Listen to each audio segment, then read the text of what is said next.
The Department of Defense, which the White House calls the Department of War, has released this video footage from Friday's deadly strike on an alleged drug-carrying vessel in the Caribbean Sea. 3 people were killed in what is the 7th known strike on a South American boat since last month. Eleanor Watson joins me now at the desk. Eleanor, always great to see you. What do we know about this, and particularly the survivors?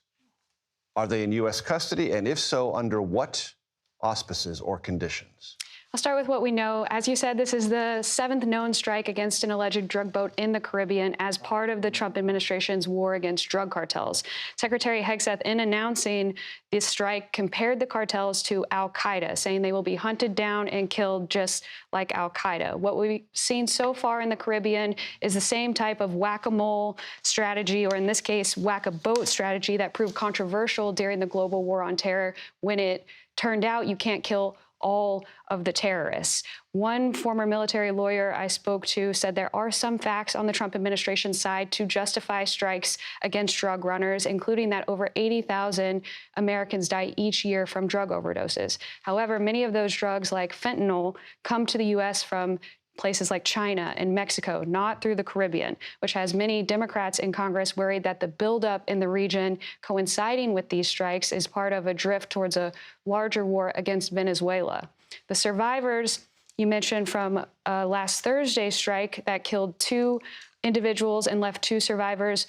The survivors were from Colombia and Ecuador, not Venezuela. The U.S. has returned those individuals back to their home countries, where it's expected they'll be prosecuted for drug trafficking. The U.S., in choosing to return them, avoided a potentially thorny issue, because if it had kept them in custody, then they would have potentially been held as unlawful combatants in a place like Guantanamo Bay, or prosecuted in open court here in the United States. Going to court would almost certainly require the administration to provide more information about these strikes than it has done publicly.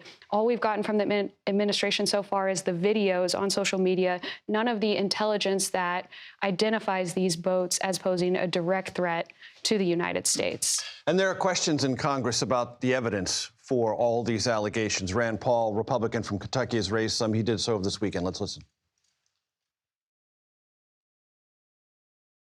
You know, when you kill someone, you should know, if you're not at war, not in a declared war, you really need to know someone's name, at least. You have to accuse them of something. You have to present evidence. So all of these people have been blown up without us knowing their name, without any evidence of a crime.